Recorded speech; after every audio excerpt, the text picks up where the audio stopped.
What is free market and what is off market?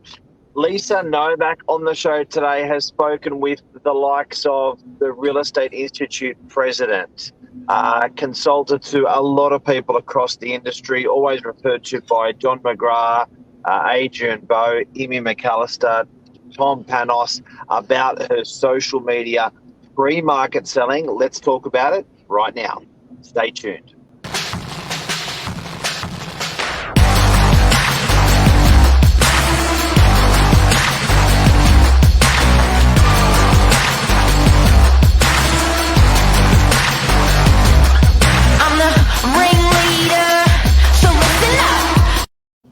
Good morning, everyone. Welcome to Morning Minutes, episode 411, with myself, Michael Burgess, Mark Novak, special guest Lisa Novak. This morning, we're going to be talking about basically the correct terminology. Quite often, you sort of, as someone who's not in the industry, especially a vendor or a prospective buyer, they hear the words off market being used, and typically you would think when something you hear, no, it's off market, that it's not for sale. So it's quite mind blowing that we constantly throw around these terms. So we're going to set the record straight here today with the terminology, and we couldn't have thought of someone better to bring on than Lisa Novak. So probably Mark and I won't say another word from here, and good luck. I feel very honoured, guys. You can just take over the show and just talk the whole time. Yeah. That's so cool. Guys, you know, it's been a very interesting time in real estate, hasn't it? There's been tons and tons of confusion.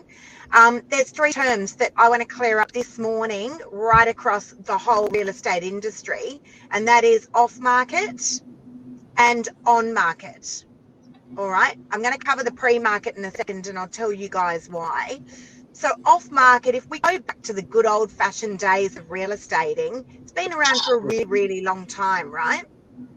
So predominantly, the definition of what off market is a property that was either never going to come to market, or it was a property that was never publicly advertised and was then sold.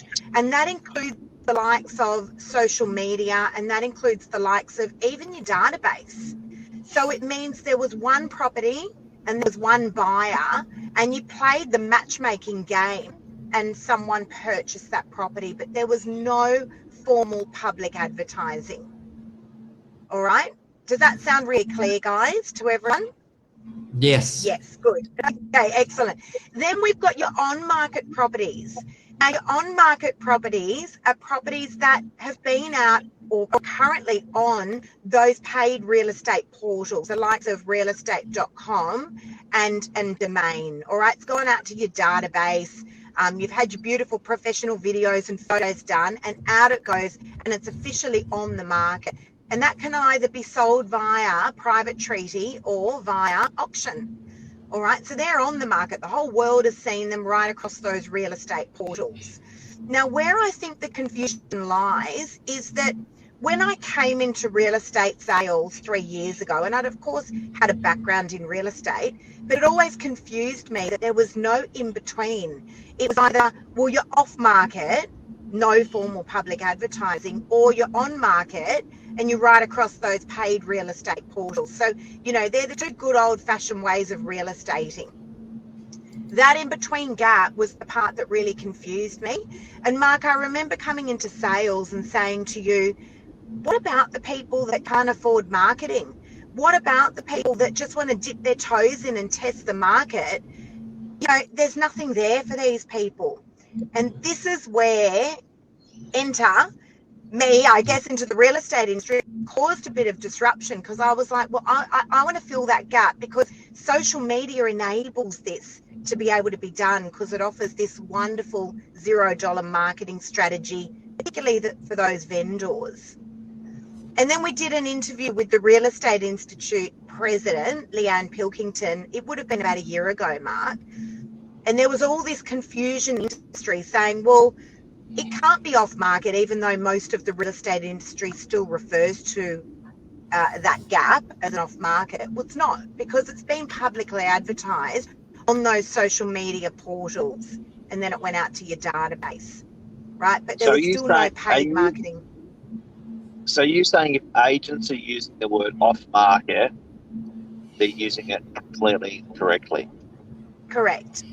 Absolutely, 100%. Because it's not off market. It is on a portal.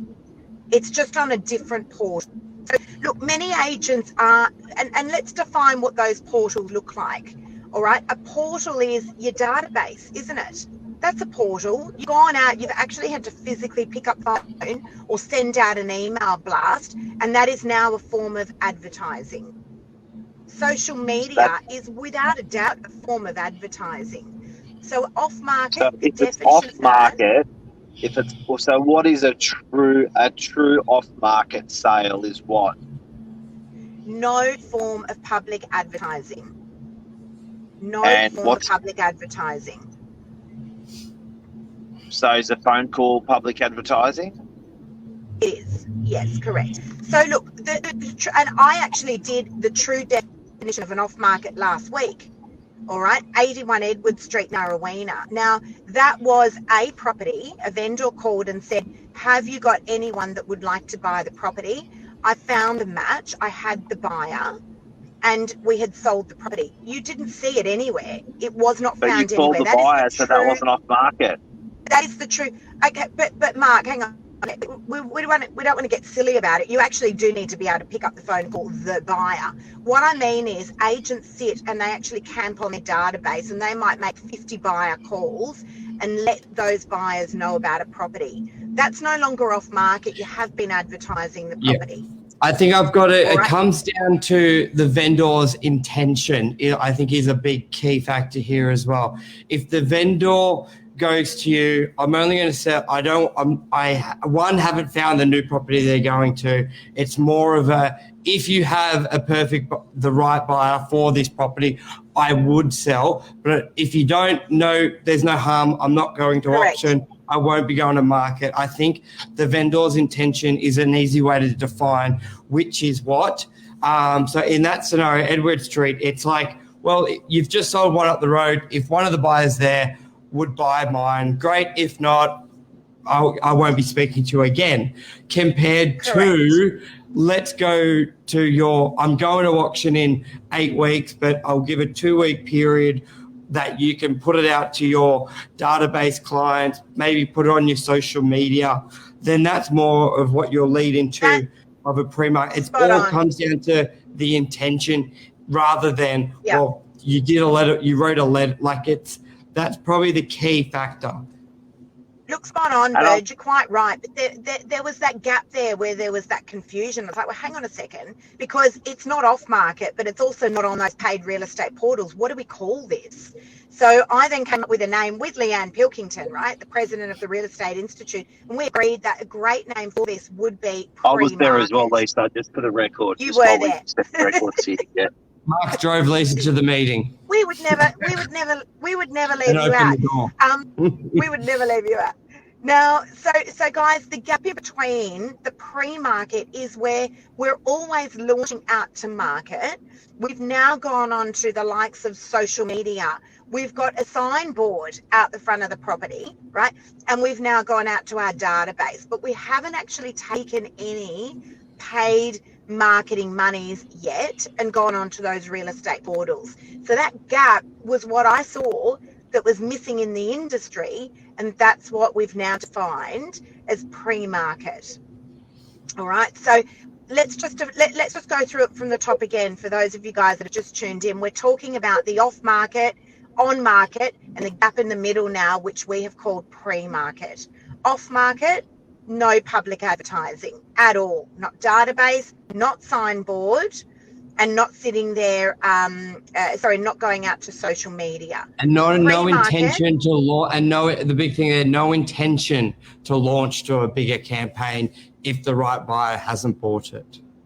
Correct. Yeah. And I love the definition that you just gave a moment ago, Burge, just saying, we've sold up the road. The vendor calls and says, look, Michael, have you got, a buyer left over from that campaign? If you do, you can just bring that buyer through the property. That's it. I'm definitely not selling, and I don't want it on social media. I don't want a signboard. I don't want to pay for any marketing money. Yeah. I think you could call off market when you approach a vendor with a buyer's surname. Yeah. I think that is a true off market sale. Knock, knock, knock. I've got Mr. Wong from China. He wants to buy your property. That's an off market. I think when agents are promoting that almost like a theming and off market as an advantage, I think it's completely wrong. But I think pre-market's definitely that well worded. And something to complicate things a little bit more is what buyers and sellers and agents don't know these days is there's a new type of database. And the old type of database is called a static database. The new type of a static database is what's your buyer's name, email address and mobile number, and then all the details that surround that, what they want to buy, a townhouse, house price. That's a static database. But powerful people in real estate today that like our agents, all of our agents in our office, led by Lisa and her social media weaponry, have a thing called a virtual database. Now, what a virtual database is, Lisa doesn't even know who's going to buy that property. She doesn't know the person's name, the person's number or email address, but they follow her. They may not follow her by being an official follower, but they'll follow all of her content that comes on. She'll sell something to them. A virtual database these days is now becoming more rapid, more powerful, and more wrapped around buyers' needs than a static database. Just like what you're saying there, Mark, people may not know this, in Marketplace, people can follow you. So if I go to my Marketplace Facebook and you go Marketplace followers, so there's hundreds of people. There's people in there. Yeah. So that's the key thing of your virtual database. In action there but then there's also people who follow you by liking your page. They may not like the content, but they're stalking you that way. And people actually use you, Lisa, because of your virtual database. They don't know how to put it into words. They don't know why they like you. They don't know why they want to use you, but they know that you're going to. There's going to be power in using you in social media and selling because of your virtual database. Yeah, look, the reality is I came along and filled a gap in the industry, right, that was clearly needed because there was a lot of frustration there. There were vendors there that were saying, hang on a second, I don't want the big auction ticker tape parade. I don't want that, okay? They didn't, and some vendors are not driven by price. It's really important to listen to what the needs of our consumers are. And I think as an industry, that was not being done. The agents were just saying, well, hang on a sec, we always have done it this way. We've always done a 3 to 4 a week auction campaign and taken vendor paid advertising money. And that may be the way that it's been done for the last 50, 60, 100 years, all right? But times have changed and the industry didn't. And I came along and said, well, hang on a sec, there's this weapon and it's called social media and no one's using it. It's extremely underutilized in our industry.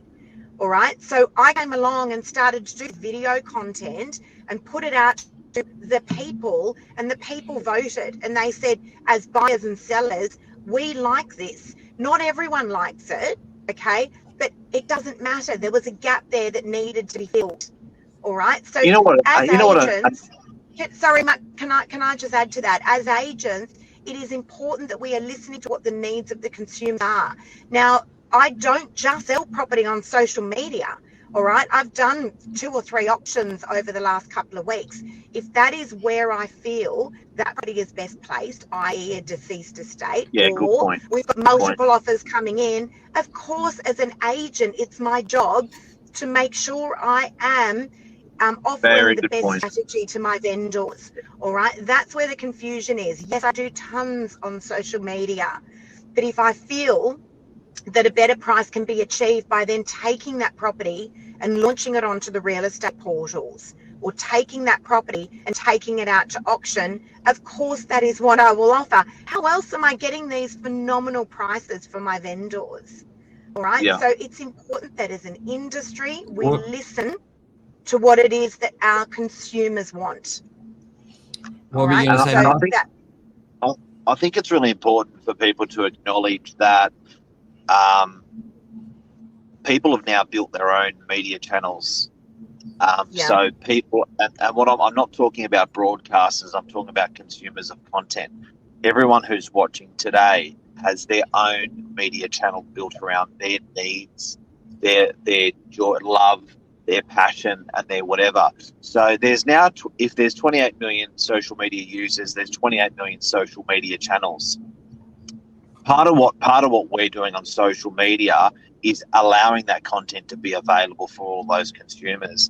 If those consumers vote that they want real estate media on the Northern Beaches, they will somehow find their way to us through Facebook's amazing, way that they do stuff. So I think it's really, really important these days that pre-market selling. I think it's definitely got to be identified that you need an agent that can advertise on realestate.com. They can all do that.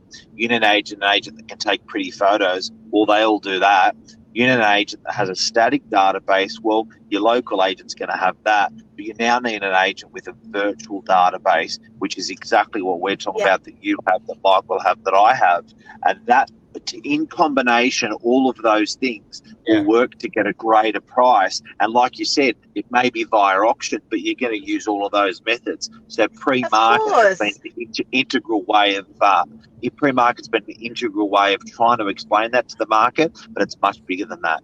And just to go off what Absolutely. pre-market, just to explain it for people, is by doing pre-market, we've gained an extra week or 2 weeks that were never utilised previously. And we're I love you can that look at- point, Serge. because when you've signed up from say an agency agreement, by the time you've booked the photos, got the floor plan, done your videography, you've done everything that's been ready. What a They'll great probably point. launch a week, Yeah, even yeah. 2 weeks.